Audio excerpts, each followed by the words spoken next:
65 साला बुजुर्ग ने अपनी बीवी को मौत के घाट उतार दिया। ये किस्सा ऐसे सरेआम जो है वो उठाया जा रहा है, लेकिन इसके पीछे के मुहर्रिकात नहीं देखे जा रहे। वो 65 साला बुजुर्ग आदमी जो है वो किस जहनी कैफियत से है या उसकी क्या जहनी कैफियत है, इस बात को जो है वो ना पुलिस समझ पा रही है ना आम बंदा समझ पा रहा है। और लोग कहीं ना कहीं उसका मजाक उड़ा रहे हैं कि इसने अपनी बीवी को सिर्फ इस वजह से कत्ल कर दिया कि उसने उसकी बात नहीं मानी, या वो जो है वो हक ज़ौजियत के हवाले से जो है वो मामला था।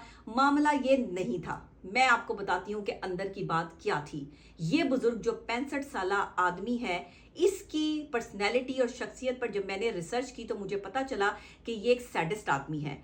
सैडिस्ट होने के साथ साथ सेक्सुअल अब्यूज के हवाले से जो है वो ये अपनी जो है वो लड़कपन या जवानी के मामलात में मुख्तलिफ वेबसाइट्स और चीज़ें देखना जो है वो इसका मशगला रहा है। और ऐसी ही सैडिस्ट चीज़ें देखकर जो है वो जब ये उसको अपनी बीवी के साथ इम्प्लीमेंट करता था तो इसकी बीवी ये बर्दाश्त नहीं कर पाती थी और वो इनकार कर देती थी। इनकार करने की औरत की बहुत सारी वजूहात होती हैं जो आम आदमी नहीं जानता, और उस पर इस शख्स को जो है वो गुस्सा आता था क्योंकि ये अपनी मर्दानगी इस चीज़ में जाहिर करना चाहता था कि मैं एक बहुत पावरफुल या बहुत ताकतवर जो है वो आदमी हूं और मैं कुछ भी कर सकता हूं। और इसने वही किया। एक सैडिस्ट आदमी तशद्दुद करके इंतहाई खुश और पुरसुकून होता है, और वैसा ही इस बाबा जी के चेहरे पर जो है वो नजर आ रहा है। अंदर से ये बाबा नहीं है बल्कि ये 35 साल का अच्छा खासा मर्द की तरह जो है वो दिमाग रखने वाला इंसान है, जिसका दिमाग 65 साल नहीं बल्कि अपनी आधी उम्र के मर्द जितना जो है वो चलता है। ये रिसर्च जो है वो साइकोलॉजी इसको जो है वो कहती है कि अगर इस तरह का कोई शख्स हो कि जिसे कत्ल करने के बाद भी वो पुरसुकून दिखाई दे, उसके चेहरे पे इत्मीनान हो और वो अपनी इस बात की गलती मानने के लिए तैयार ना हो,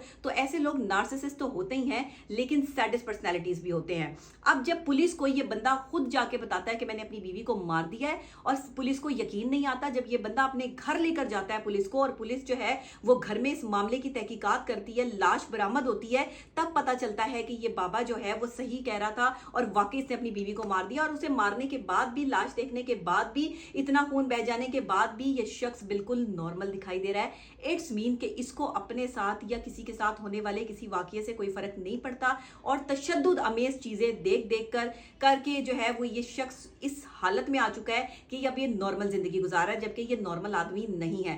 अगर आप इसका साइकोलॉजिकल टेस्ट लेंगे तो आपको ये सारी चीजें जो है वो क्लियर हो जाएंगी, क्योंकि मैंने क्रिमिनल साइकोलॉजी भी पढ़ी है और मैं इस तरह के क्राइम करने वाले लोगों के दिमाग के और शख्सियत के हवाले से जो रिसर्च हमेशा करती रहती हूँ। तो मेरी कुछ चीजें अभी मैं मुख्तसरन आपके सामने पेश कर रही हूँ। इंशाल्लाह इस पर तफसीलन वीडियो भी मेरी जल्द आएगी।